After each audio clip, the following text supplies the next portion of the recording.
Good afternoon, Brent here. Welcome on live game drive from the Sabi Sands Game Reserve. As you can see, it's a beautiful sunny afternoon, not too many clouds in the sky. Romeo is on camera this afternoon. And we're unbelievably lucky and privileged to be at Jigga in the Sabi Sands. We've got Nicki having a day out of FC, joining us on the back of the vehicle. Hello. And Brent and myself have teamed up for a change of scenery because the one vehicle broke down this morning and we were unable to fix it. We know what the problem is, but couldn't get the part in time. So hopefully we'll be able to get a part tomorrow and then we'll have both vehicles. But for now, it's a good opportunity for us to join up. It was very difficult to try to convince a mechanic to come out on Easter Sunday. So the plan for the afternoons is after that quite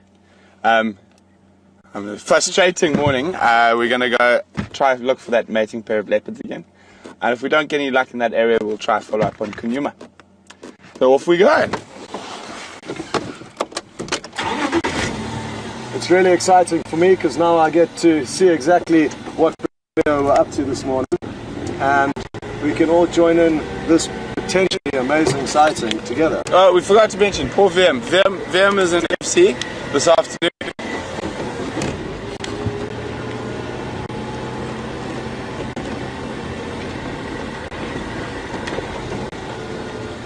How far do you think they would have moved off from when you last had them this morning?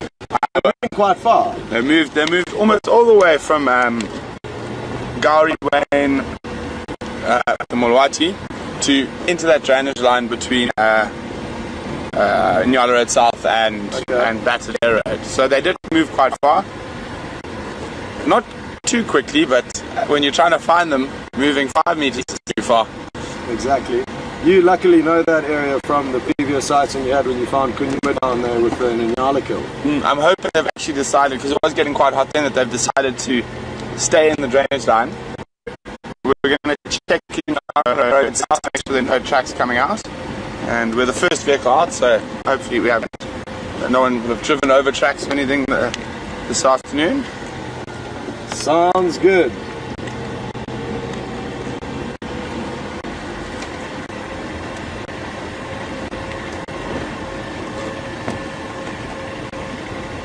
And it has been quite a hot day, so I'm hoping that heat has anchored them for the majority of the day.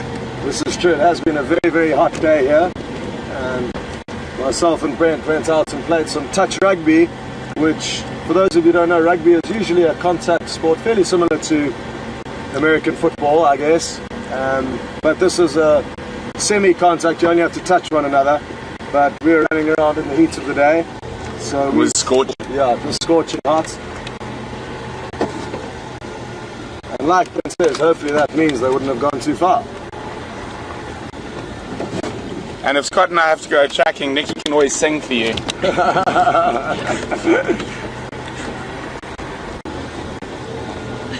I think she's trying to hit me. You see me back? She's trying to beat me from behind.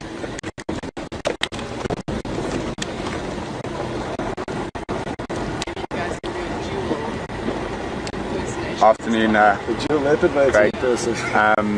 No updates for your side, just 2 stations following up on that mating pair from this morning.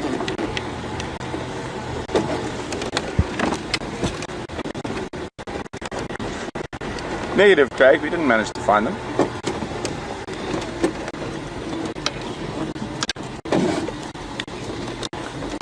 I'm checking in Mvula Road South.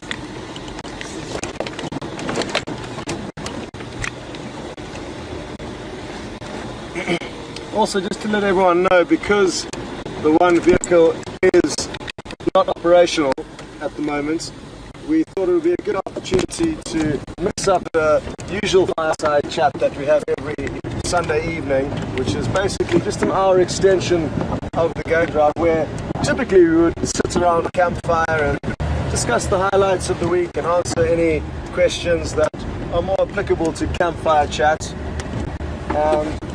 Instead of doing that this evening, we're just going to extend the drive by an hour and drive around and stop and listen and look at things, and both myself and Brent will be here, as we are now, answering your questions just like a regular campfire chat. Except we're on the move. Yeah. There's no campfire. And there's no campfire. So Romeo's going to miss the romantic lighting. And we're going to miss Romeo, just to let everyone know, this is probably Romeo's last afternoon out here.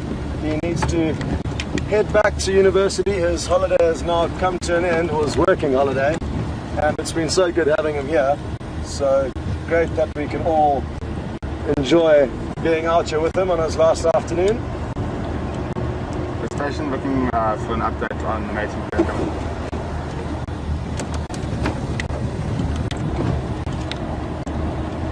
Sorry, who am I speaking to?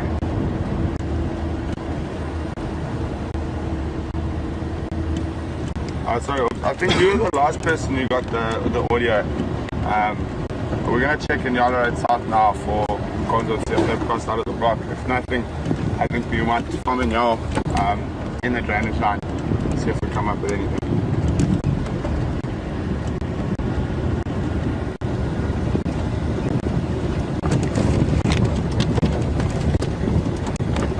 Is there anyone else heading there to help out, or is it just us at this time? Sounds like Aubrey, who was helping us this morning.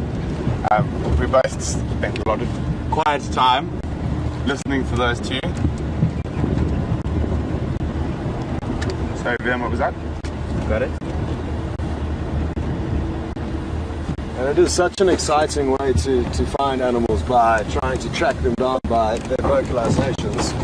And I guess the thicker the area, the more challenging it is, and that is what it seems Brent was experiencing this morning. It's obviously harder to see and to maneuver through thick vegetation, but the joy of finding leopards mating, especially just from their vocalizations, is something that I'm looking forward to trying to achieve this afternoon. Have you seen mating pairs since you've been at? No, there hasn't. This is the first time in the 5 months that we've been filming that there's been a mating pair on the property that we've been able to see. There was tracks of Karula and Mvula shortly after, about 4 or 5 days after she lost her cubs, so very shortly afterwards. And tracks suggested that it was in all likelihood Mvula and Karula that were heading down the road. Whether they mated or not, we're not too sure. But other than that, I've seen no sign of mating leopards here. So it'll be a first for many of us if we manage to share it with one another. Okay. We checked very carefully for tracks now. The last audio was further north, but you never know, they can change the direction at will.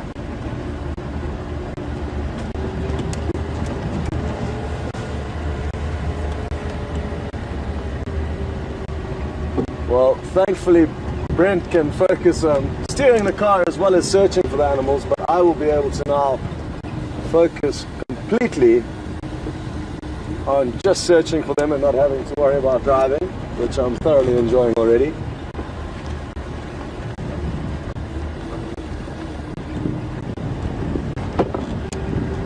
So when we got the update from Aubrey, where he heard them, I took a sneaky shortcut. Instead of driving all the way down, I know there's an access from Kwatile down into this area where we had Kunuma on that bushbuck hill. So we snuck and popped out here to try and be that little bit faster. And they just decided either to bed down. So it's probably anywhere from where we are now through up to Central Road is the last audio was in this block. Okay. It's quite nice. It's a manageable block. It's not the biggest block in the world, and a little bit more open with the drainage lines, and especially with it being hot, they might have moved into the cool sand.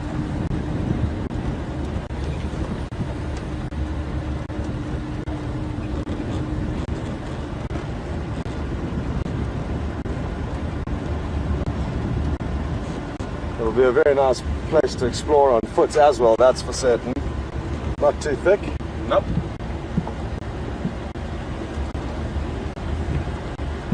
One thing's about walking into mating leopards, sometimes it can be a bit fun. The bushes tend to explode.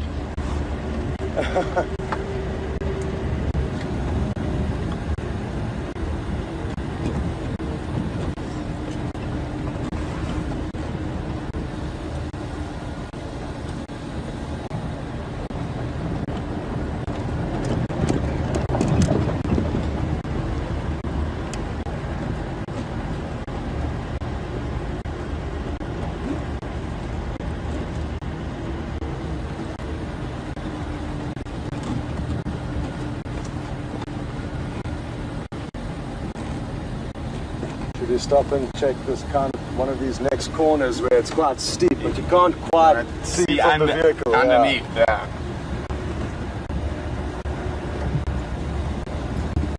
There's a beautiful stretch of this riverbed that the road does take you quite close past, but because it's so steep, it doesn't take you close enough to see what would be right below you. So it just requires a short stop, and it allows you just to ensure that you don't miss anything that could be lying up in a beautiful open stretch of the sandy riverbed. See something? Oh, I'm dreaming. Getting excited. When you're really desperate to find animals or even tracks, it's incredible how your brain can twist and contort random things to look like whatever it is you're looking for. Tracks especially. Every stump starts looking like a leopard or a lion.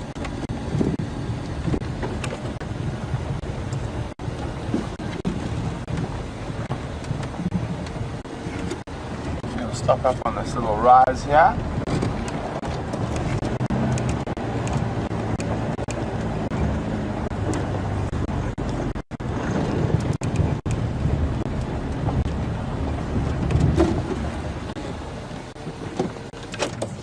We're just going to jump out for a second and see if there's a leopard under our feet.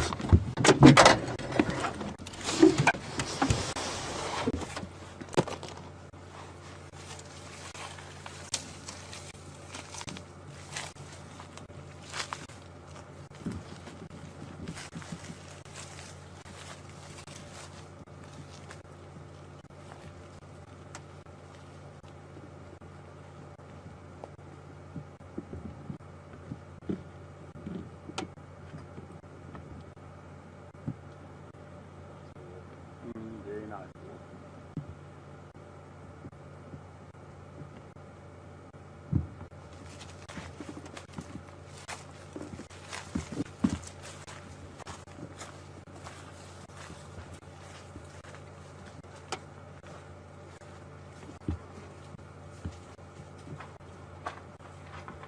So we'll go down. We're just going to check that last spot where we spent the last 20 minutes or so of drive waiting and listening. If there are no tracks coming out, then we'll have to make another plan.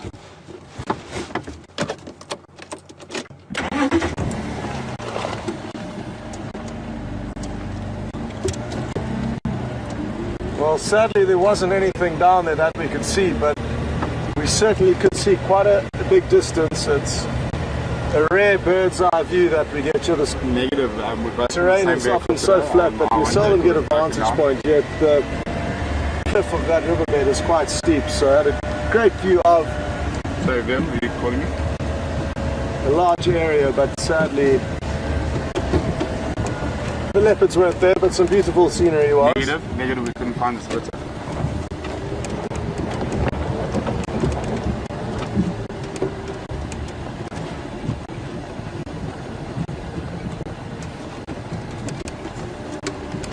Copy. So this is where we're just waiting patiently with no luck. Just going to check carefully the sand here.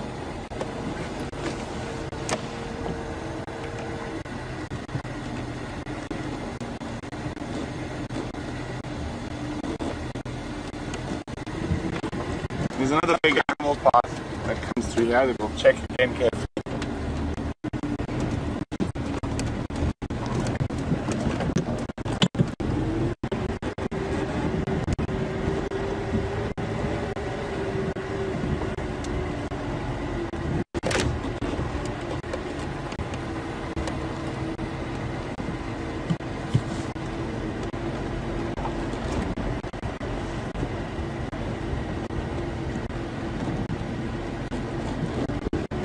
Good afternoon, Teresa from Wisconsin. Teresa would like to know what it felt like when the roaring lion walked up to us in the vehicle last night. fault, Reza. It was wonderful and exciting. And that lion's roar gets so deep that almost everything seems to vibrate around you.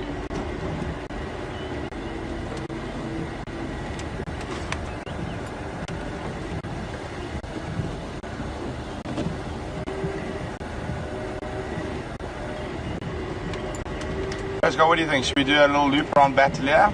I think that's a good idea. See if we can find the exact position where they crossed. Yeah. Or we could play short straws to see who gets to go and walk, and one person can walk through and meet you around on the other side. That's a good idea. Rock, paper, scissors. Yeah. So I think that's the only way to solve that, because we both certainly would prefer to be the person walking.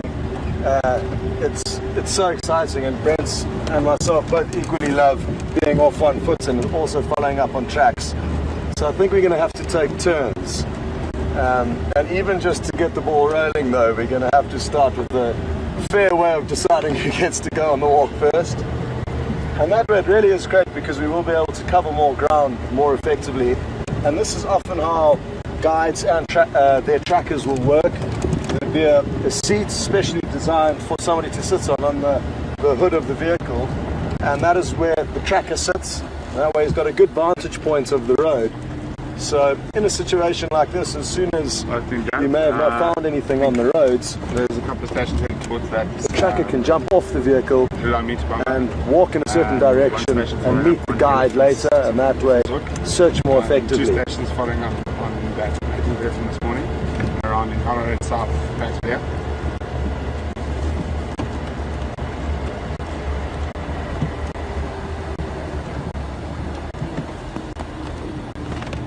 Last audio was between Kwatile and Yellow South. We are now just double checking for tracks. We checked Yellow South. When I head down Kwatile now, and there's nothing, we're going to walk the drainage line and see if we come up with anything.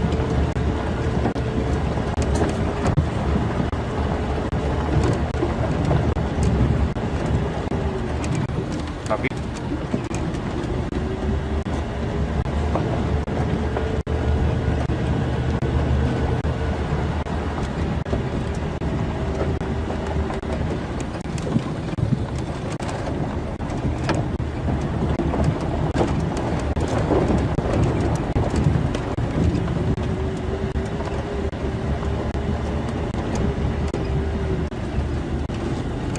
Well, I guess even though it's a thick area and it's going to be tough to find them, at least they are on the property, because they could well have slunk off, considering how close they were to our southeastern boundary last night. So even though this morning I guess was challenging and frustrating, at least we have a second chance in it this afternoon. And for those of you who weren't watching last night's drive, Brent was so lucky he had an incredible sighting of the lion roaring a couple of times, not just once. And then also he actually got to see this mating pair of leopards. What do you think, go back? Yeah. But they weren't mating last night, and it appears that they were just beginning to get into the swing of things. The male leopards can be quite particular and actually fussy, and require the females to do a lot of seducting before they give in. But once they do, then they will continue to mate 3 to 5 for 3 to 5 days at an average of every 20 minutes. So between calls, between mating this morning, it was about 16, 17 minutes. Really? I was watching the time every time I heard them. Okay. And it tends to speed up when it's cooler, and during the middle of the day it will slow down, so it's not to the minutes, and I guess each couple is slightly different. Yep.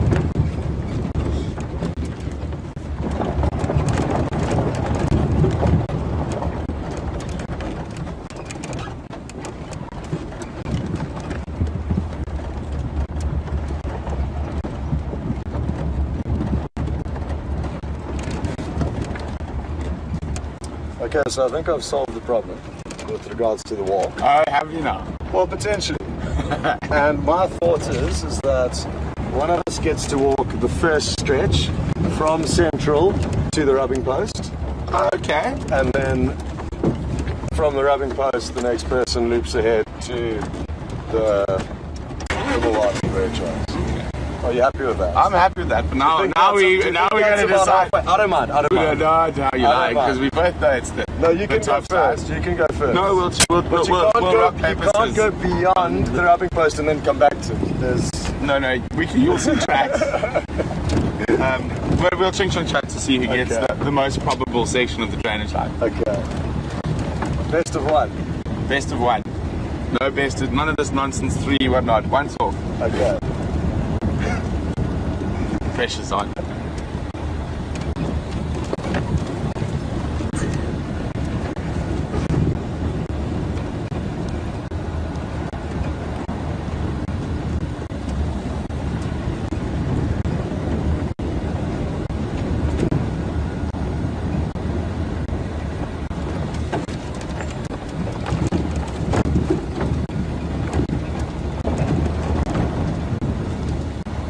And my calling signal will be that of a helmeted guinea fowl. Okay. So that's what you can listen out to in case I get lucky or unlucky. Either way, I'll be whistling. I'll go with those pearl-spotted owls. Okay. Good. How does it sound?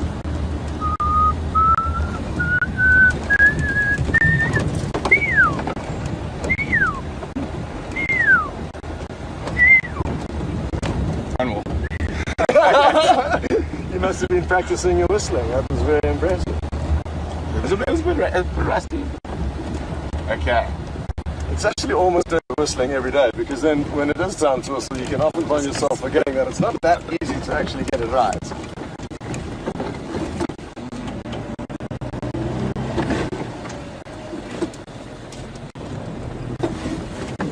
Nope. False alarm. Okay. Are you ready? I'm ready.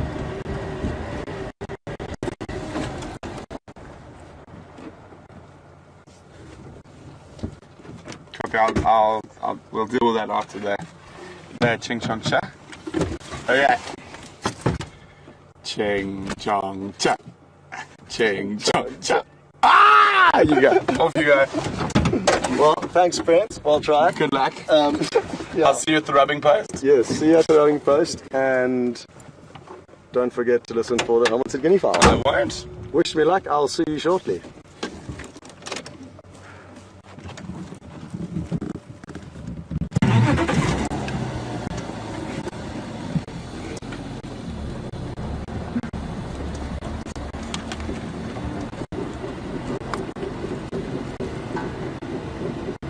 Sorry, Wium, can you go to the question again?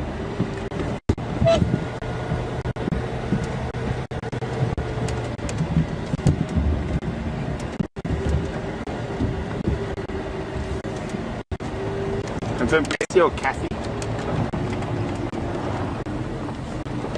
Are you breaking up? I'm getting you 1 out of 5.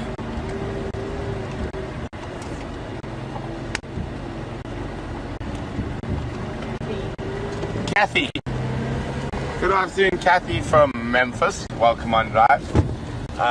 Kathy would like to know, is it when the leopards are mating, is that the only time we would see them together? Not the only time, but the time they would actually spend quite a lot of time together.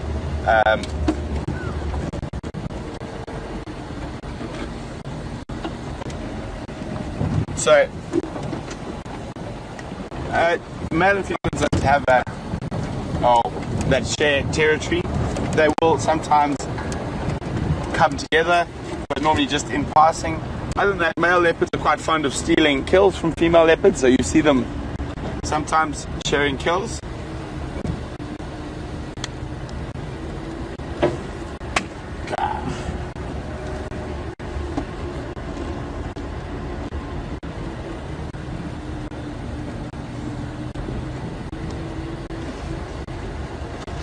There are a lot of flies.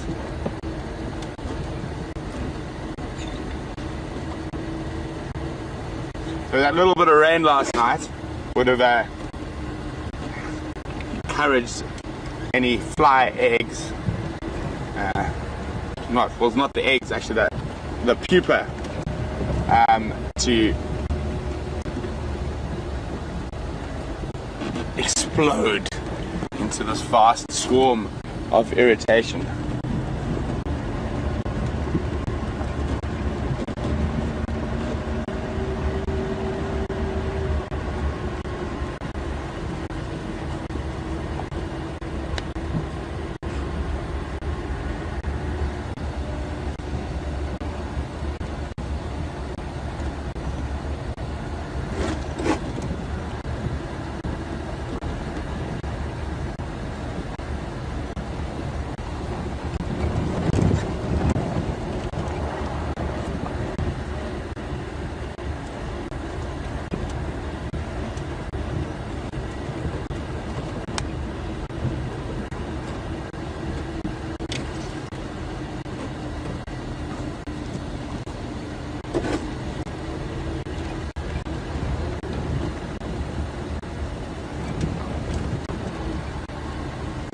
Nikki looks like she wants to ask you something. Does she? Yes, next. Where was the last place you went Wunderwert? Down through the drainage line, just down here. So what we're going to do now while Scott's working, it could be a very good chance for us to sit and wait and listen. And I've got my fly swatter.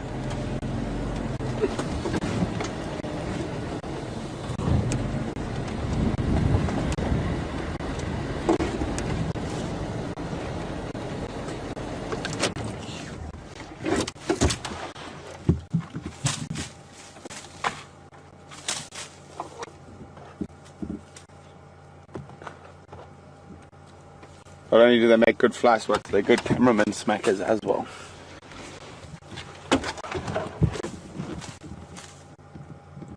Don't they have another use?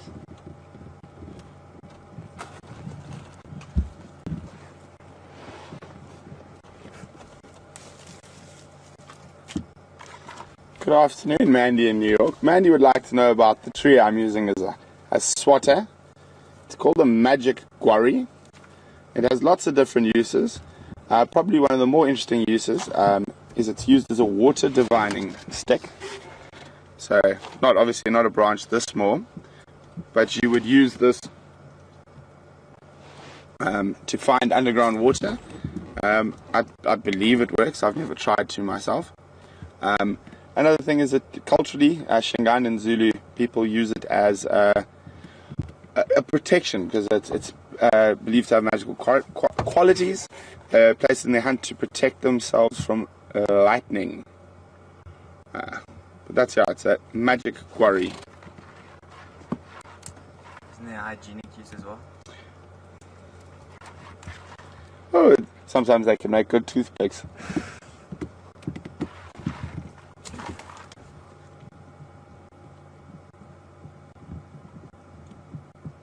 So we're just going to sit quietly and listen for a little bit.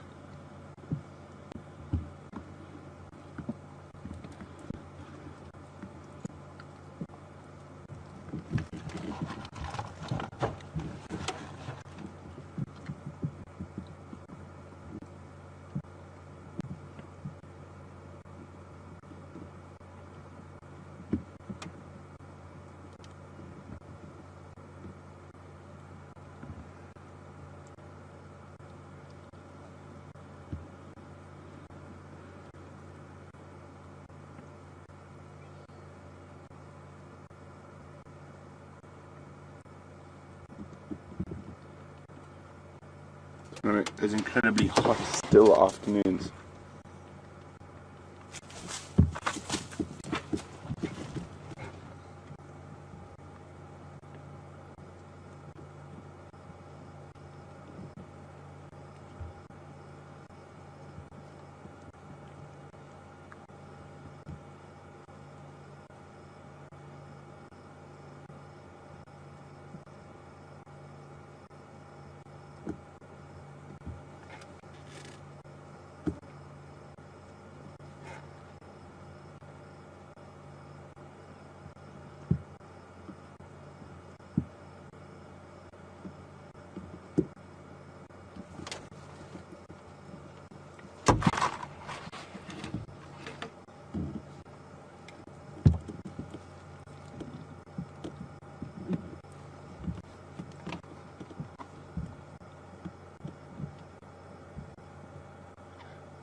All yours next.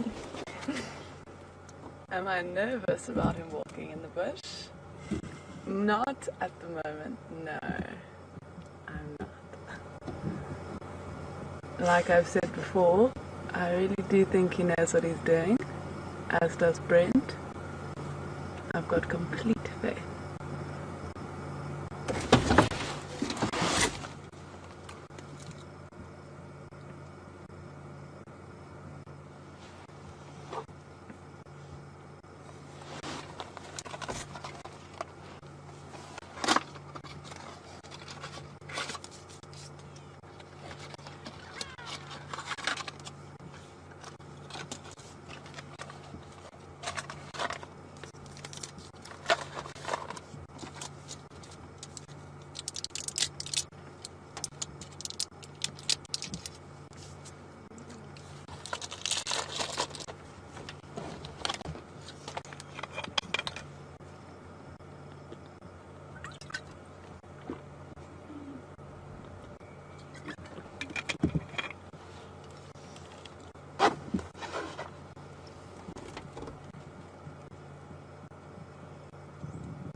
While we're here, sitting, I'm just going to have a quick look at a few books.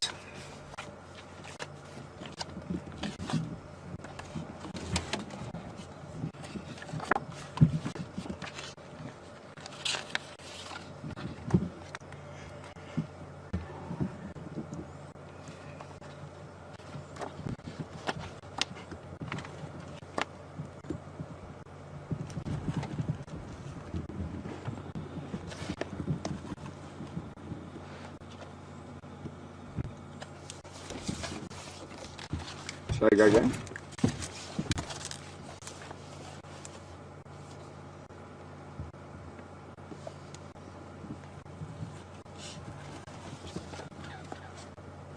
Good afternoon, Deb from Iowa. I'm not quite exactly sure what Deb wants us to talk about, but she said asked me to explain induced ovulators like cats. I presume you mean like lion and leopard, that if their cubs get killed, they immediately come back into ovulation and will breed again, sometimes within a matter of days of losing their last set of cubs. This is an evolutionary development because they have such short gestation periods and such high mortality in cubs. That would be my thinking to why that happens, that they come back into estrus very quickly. I mean, it's three months is or 90 to 100 days is not a very long time to be pregnant, and with most cats and predators for that matter, they have normally well into a 70-80% mortality rate depending on the area of the cubs. So it could be a factor to, if they do lose cubs, just keep breeding just to keep the numbers up. I hope that helps, Dave.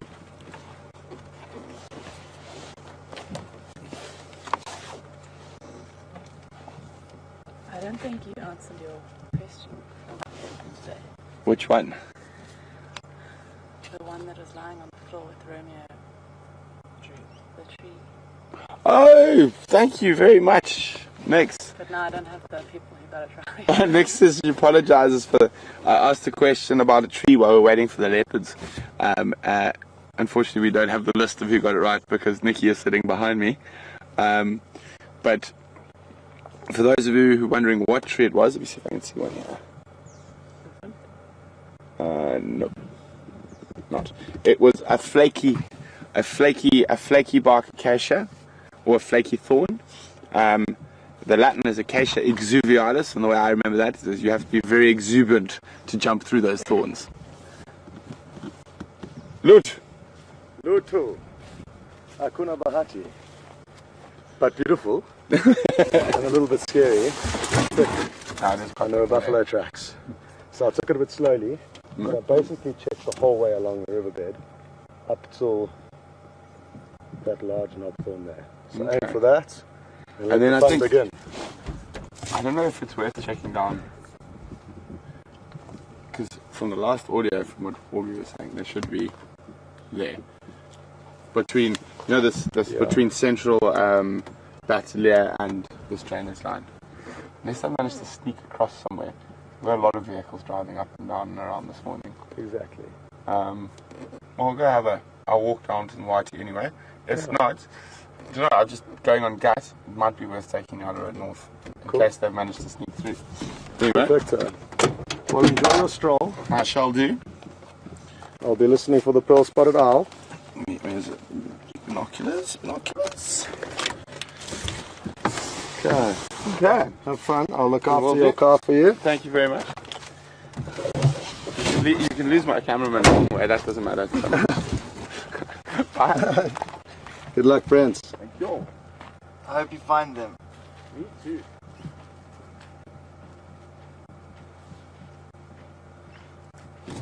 Okay. Well, good afternoon, everyone, and we can wave Brent goodbye as he disappears off into the bush behind us.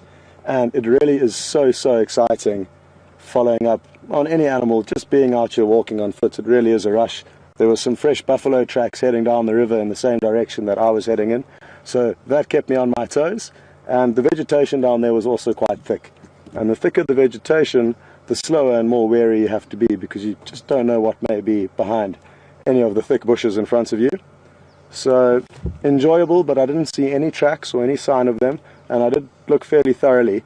So at least we can kind of mark off this spot as checked for now, and it's a process of elimination really, where you're going to have to keep checking until hopefully we get lucky. I'm just testing my earpiece.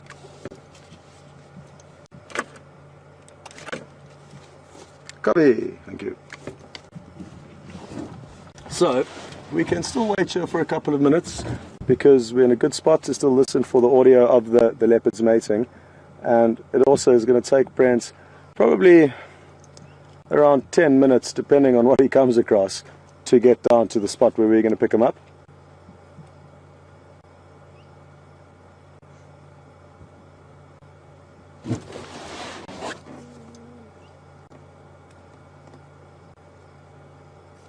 Something to bear in mind for now is that because it is still quite hot, the leopards would typically be mating less frequently. So when it's cooler, it can be every 5 to 10 minutes. When they're really, at a peak, yeah, it's in the middle of the day, it may be once an hour, once every 2 hours, just depending on the individual leopards. So basically what that means is it's going to be more difficult earlier on, because we can assume for almost certainly that as the evening progresses and cools and becomes darker, the leopards will begin to mate more frequently. That way, hopefully meaning we can hear them and thus, or thereafter, try and track them down.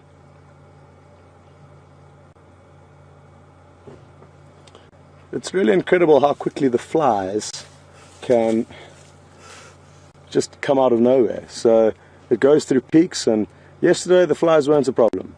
After a tiny bit of rain, and I mean 2 hours of light, gentle rain last night, they've erupted and hatched, or I don't know where they've come from, but they are here in full force. And if there's enough of them on you at the same time, and they all kind of do a little dance along your skin simultaneously, it can send a crazy cold shiver down your spine.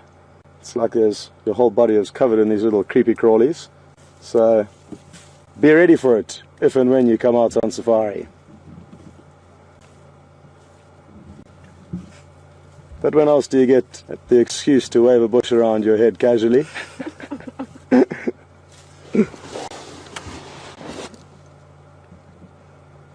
Okay.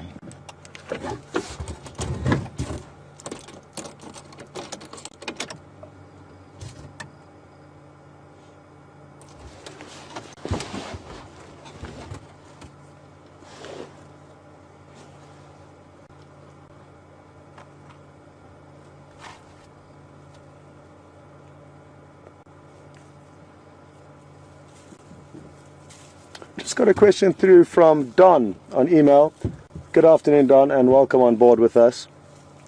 Don is interested to know whether all guides will carry various reference books to help explain things to their guests when out on safari.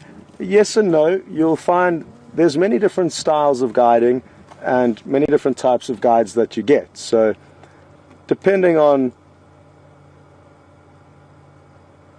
Sorry, I just heard a vehicle, but the low grumbling got me excited for a moment. So some guides may be bird specialists or tree specialists, and guests will specifically ask for specialists in various fields, and they would therefore be more inclined to carry reference books of whatever they're interested in.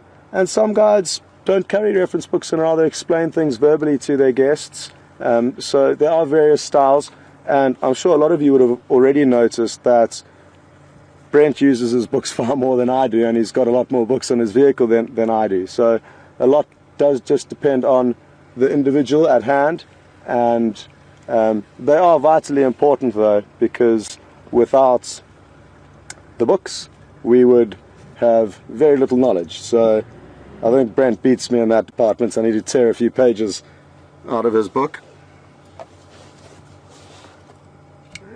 Johan, just to let you know, Brent's doing a short walk from here down to the Mulwati, so I'm just standing by to go and pick him up.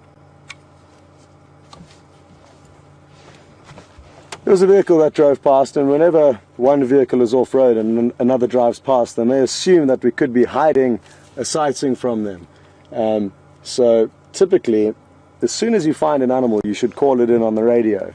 But by doing that, it alerts everyone to your sighting, and that means you may be more inclined to need to leave to make space. So sometimes people take shortcuts and get a little bit naughty, and they find an animal and secretly try and stay with it for as long as they can, and then when they hear a vehicle they'll say they've just located it, and that just buys them more time with the animal. So it's one of those sneaky guiding things that does happen but is frowned upon, and for obvious reasons. And this vehicle just came now and kind of was double checking what exactly we were looking at, but as you all know, we're not looking at anything. Anyway, Don, thanks for sending that question through, and I think it's about time that we start heading down towards where we will be collecting Brent. He has got longer legs than me, so may travel quicker than me. Are we good behind there, Romeo? Okay. This vehicle is so much better to drive than mine. Mine's a little bit more old and battered, although no, they're the same age. But this one, the engine's quieter, the steering works better.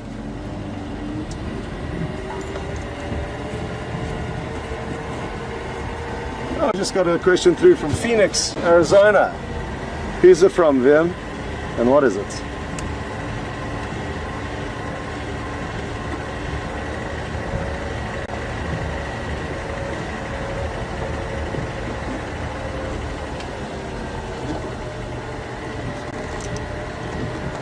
Okay, so Pamela from Phoenix, Arizona. Good afternoon and welcome. Pamela's interested to know why she can't hear any birds calling. And the reason why I think this afternoon and why they're not sharing anything now is simply because that it's quite hot, and just like humans, we are more inclined to be lazy and kind of relaxed when it's very hot. So that is the reason why they're not calling. Now, as it cools down, Nicki's just spotted some kudu. I saw pointing ahead. And some beautiful male kudu. While we look at them, I'm just going to continue answering Pamela's question, because there was another part to it. Pamela was also interested to know why she hasn't had any birds alarm calling at us humans. And they certainly will go away. Birds will alarm call at us when we're on foot. Rattling cisticolas, sometimes even tree squirrels will alarm call. So they do, but just like the animals, the other animals we see, they're not on every bush and every corner, and sometimes you walk through a zone where there may not be much bird life. And if there were birds on every single tree, animals like leopard and lion would never make kills because they would be permanently given away. So there are areas where you get lucky and both us and the predators don't set off any alarm calls. Setting off alarm calls when we are walking can actually be quite useful, because what it does is it alerts any of the animals in that area that there is some kind of potential danger or action. So because the animals are primed for it, they're less likely to be shocked by your presence, and it's the shock and the surprise that can often startle animals into an attack. So if they know where you are or that something's coming, it's often quite good. And often some guides will talk loudly when moving through thick vegetation to warn animals that something's coming, rather than sneaking through silently and surprising something. Good question there, Pamela, and it is a quiet afternoon, but as it cools down, I'm certain we'll be able to point out a few different bird calls to you. Now, two beautiful male kudus here. The one on the right looks slightly bigger and more mature than the one on the left, but both big males. And there could well be some more around. They're so much bigger now that I'm here. Well, that's interesting that Nicki just points out that it's a different scenario being out here to what she sees back in final control. So she just said that they appear much larger in life than they do back in the final control room. And it is wonderful to have Nicki out and about, and it's important for everyone on the crew to get opportunities to come out and join in on these adventures, because imagine being right here involved in this project, which is, I think, a really exciting one, and all of us think it's a really exciting one, otherwise we wouldn't be here. But imagine never being able to get out there and always being stuck in a room very close. So good to have Nicki out here with us.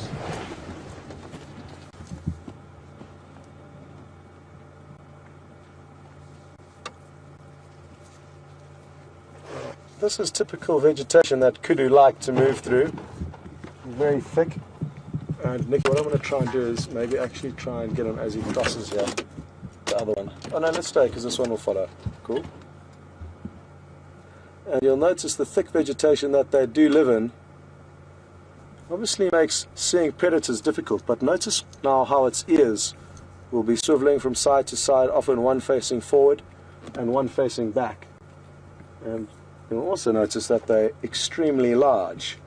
So large satellite receivers to pick up any audio, and that makes perfect sense because they are browsers. They feed mainly on leaves and therefore often find themselves in thick vegetation.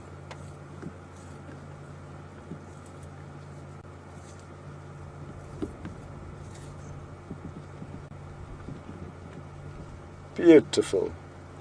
I'm not sure what it is about the shots of animals walking through vegetation that I love, but I really do sometimes almost prefer it to having them out in the open. Just going to see if we can sneak around this corner and we might be able to get another view. Mustn't forget about Brent as well, which I did temporarily do there. But he'll be fine and he'll be enjoying having more time to explore. Oh, don't run. Well, a brief but beautiful glimpse of this kudu.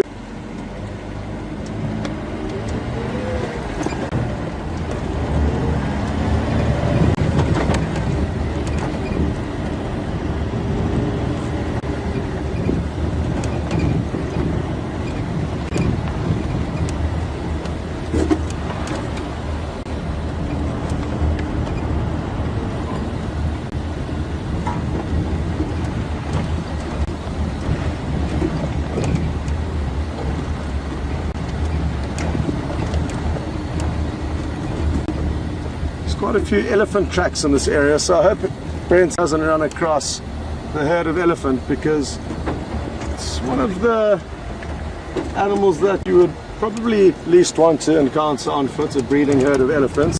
That and the Cape buffalo are two of the more dangerous animals that we can encounter on foot here, more so often than lion or leopard.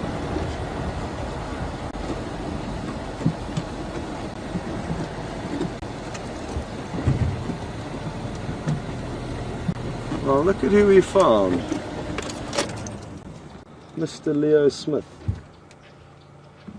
And he was just peering up there. There were alarm calls of some birds that he's going to continue to go and explore on foot.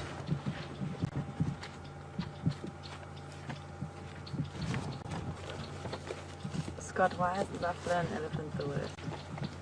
Good question, Nikki. So Nikki just asked, why are specifically breeding herds of elephants, not just the bulls, not the bulls, more so the breeding herds, why is it that they're more dangerous than lion and leopard? Breeding herds can often be big, so you've got lots of animals to deal with, and all animals within the herd look after one another intensely. And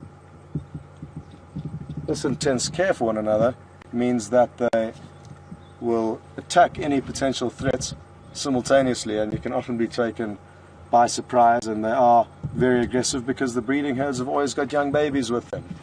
Buffalo, it's the other way around, interestingly enough. The buffalo breeding herds are better to approach on foot than the old bulls. So it's interesting, our elephants and buffalo differ. The male buffalo are the ones you don't want to come across. They've got very short tempers and will often charge, and are also very difficult to bring down. So those are a couple of the reasons. Brent? Okay. Nothing. Nothing. They're either ducked across central. My gut's telling me to check towards Cobbleslook Dam. I don't know if you agree. I'm happy. They've I'm snuck happy across because there. you were involved with everything this Yeah. morning and last night, so you know more about how this My gut puzzle. says, and I think there's been too many vehicles around and stuff, so we're not going to actually. Cool. There's a possibility. Cool. And we can always work our way back down. We've got plenty of time. So I think we take Battlefield Okay. and see what's going on. This is quite nice. Being chauffeured around. Yes, I will give you a very special discounted rates. There we go. Thank you. As long as you wouldn't mind swishing the flies off as I drive. Yeah, of course. So funny. So as you were like, oh, buffalo tracks, I saw those buffalo tracks next to your footprint, and I was like, oh, and then I heard, you know, that like a buffalo stamping his foot to get rid of flies. Yeah. And I was sitting there going, And then fortunately I looked up and there was a giraffe stamping his foot to get rid of flies, and just saw this head above the quarry thickets. Oh, that must have got the heart racing. Yeah, I was just sort of gonna sit there, pick up a stick, start looking a bit more carefully, concentrating a little bit more. Yeah, it's difficult when you can't see the monitor. Brent was just leaning forward to see how the picture's looking. But all good. It's so still and hot. Are you happy to go this way? Yeah. So I'll show you where we were standing by this morning listening, and then when Aubrey heard the audio. So, but I think, I mean, with both of us having, Scott's a bit shorter than I am. So I've had to sneak a pillow under my bottom, so I've got a bit more innovation.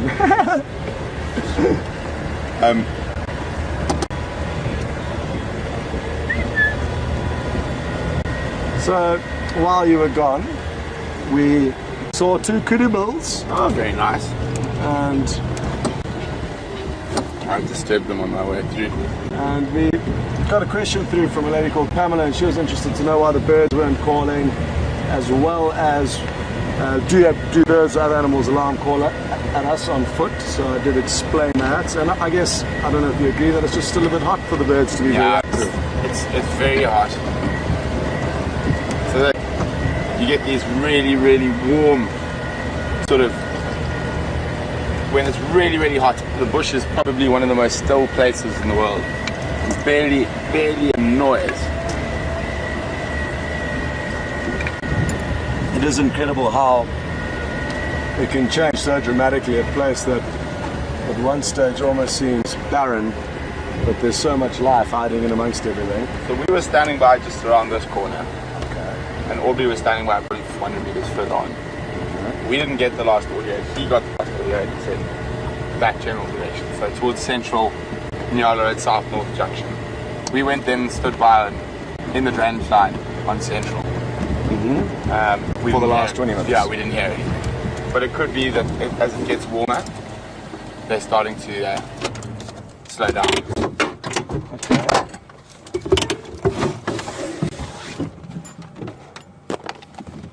Just time to move this bush off the road. This could be quite funny. Lots of thorns. Now, for those of you out there who can remember what bush this is, I know I've asked it to you before, that Scott is about to move, and it could be quite entertaining to watch him move it if he gets caught with the hooked side of the branch. Oh.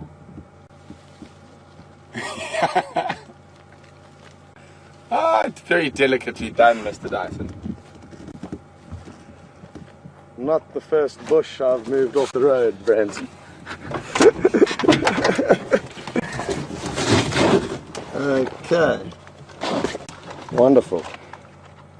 So, that's one of the things you have to do when there's elephant running around your neighborhood.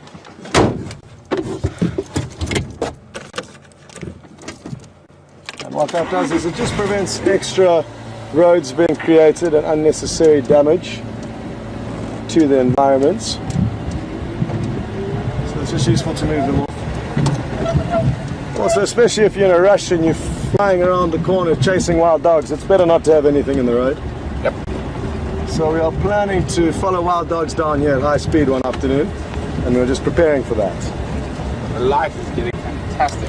Brent was just mentioning this morning, actually on our way back from our social game of touch rugby, that he can't wait to see wild dog, and they are his favorite animal. So he's getting a little bit itchy, and hopefully they will be due back for a visit. They typically don't spend too much time on the property, but it comes in waves and things can change. They'll also be denning soon. They often den in May, and who knows, they could arrive one afternoon and decide to raise their pups here and choose a den site here. And Aubrey was standing by around here. okay, And the audio, so that way. So this is a bit difficult because there is that block. it's Where good. there's no road between Yeah. the drainage line and here. So maybe we have a squiz around Buffalo's Hook. If nothing, then Meander back down. meander back down. One vehicle listen. One person listen. One. See if they can pull a leopard out of the bush by the tail.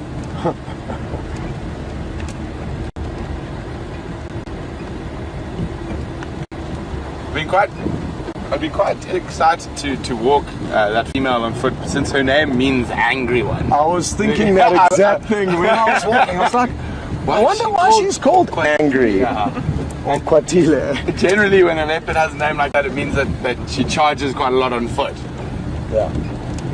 So I was ready for a blur of spots to be hurtling in my direction. So the tricky thing, as Brent did just kind of mention about this road, it bends. It was heading north-south and now it's bent east-west, so it's taking us very far away from where the leopard could be, and we have to do a very big loop around before we get back into the probable area.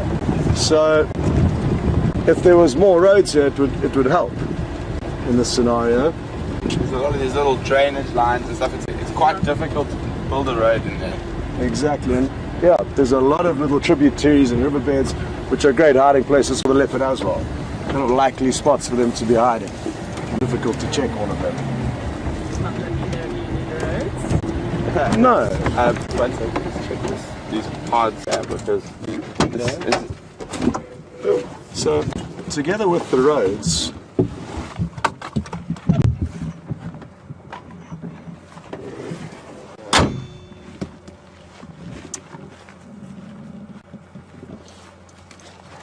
that's affirmative Wium, so you can give us a few of those names. So, Sorry, go again.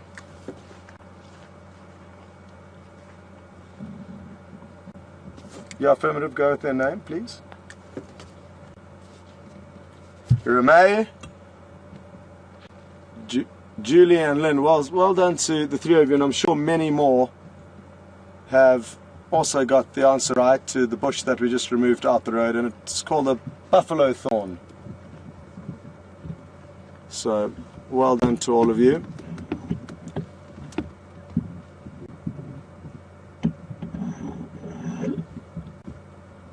So just to let everyone know that Nicki is taking the opportunity to have Romeo as her camera instructor, and it will be useful for her to learn her way around the camera in order to be able to get out here and possibly join in with the presenters on getting out and about every so often. So Nicki is on camera with Romeo guiding her through and helping her along the way.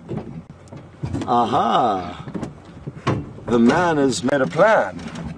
So typically there would be a cushion and a backrest there, and you may have noticed that on some of the game viewers that we go past, and he's got no problem sitting there.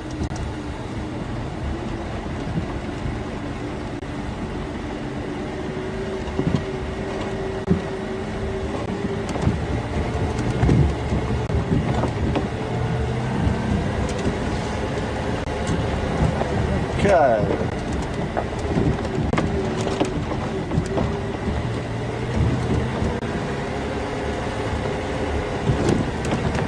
So the places that Brent just went and checked now were very useful, because it's not only the roads that animals will use as pathways, and kind of just like humans use freeways to travel massive distances, but then they use smaller arterial roads in order to get to specific little areas. And it's the same with animals. You could kind of call the road networks the highways, and the smaller game trails and riverbeds the arterial road network. So either that, or they just go bushwhacking and they walk along no path. So there's a few different variables, but very useful to check the sandy game trails, and that's exactly what Brent was doing. And if you check enough of them, eventually you're going to get lucky and find the tracks.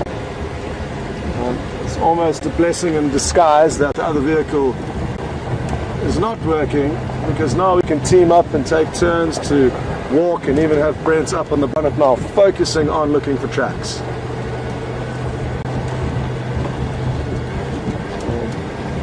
Not for every drive, but for this drive in specific, it's working out very well, because to track down and find these animals will be an absolutely awesome thing to do, because the sightings that we'll be able to get from it and share with you will be mind-blowing. You've just hit a high standard yourself. Yes, it is the risk of ramping things up too much. Nah. Is there my jacket there? It's getting quite warm. Underneath you, Romeo, I think there's a bit. They're getting very hot.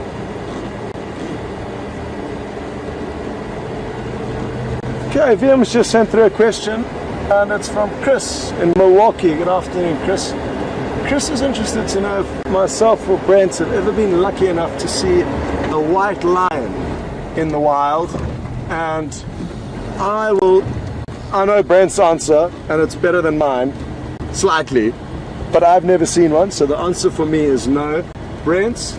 I was driving down a highway that runs out of the Kruger National Park, and I looked into a game reserve called the Mvula, and walking down along the fence, there was a white lion, but I wouldn't call that a proper sighting. I saw it from a highway in a game reserve, but that was in the wild. It is open to Kruger, so yeah. I'm claiming it. And it's an area renowned for white lion viewing, the Mvula, which is where Mark is from, and where Mark is currently enjoying his leave.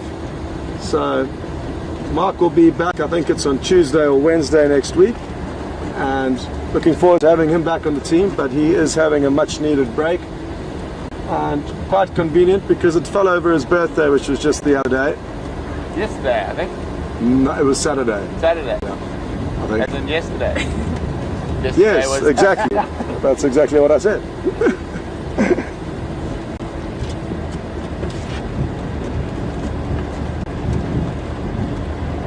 So now, as I explained earlier, we've done a very big loop around. Do you want to carry on straight and then come back in Yala Road North, or start on the Yala Road North? This road's been very busy during the day, so I think we try. In the general direction was north. So maybe they have managed to sneak through. Okay.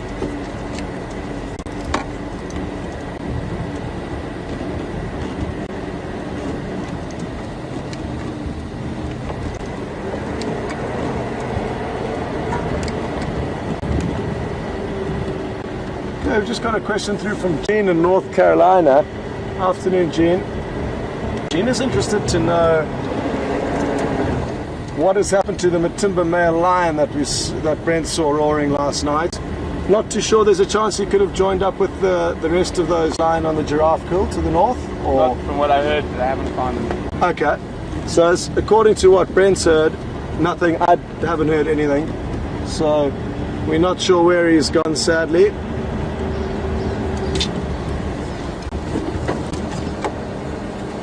Afternoon, Lex. Go ahead.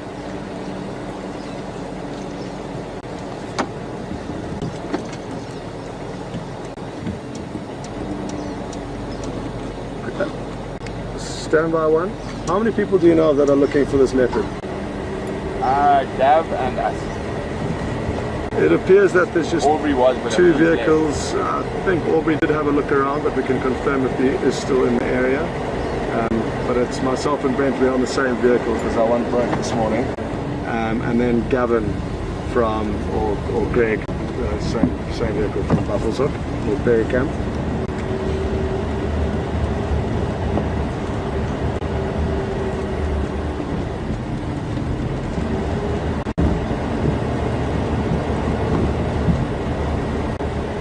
Okay, copy that. Sounds good. Just to let you know, we did walk the drainage line that runs down from Central to the Milwaukee, and we walked that entire drainage, no sign of them, and we've now done Drakensberg up to Buffalo's Hook Dam.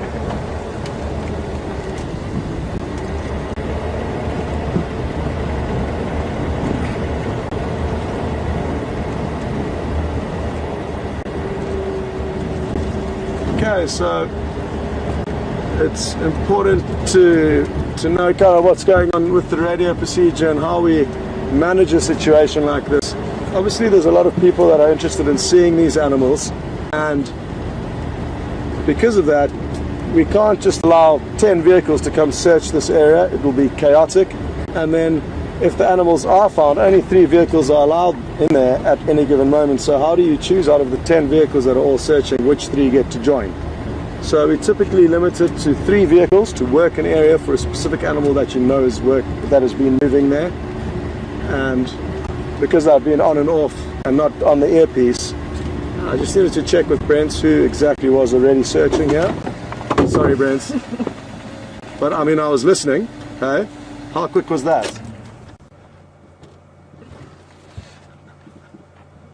It's been driven over. I think it's hyena. Yes, affirmative. Sorry, I was just on the Game Draft channel.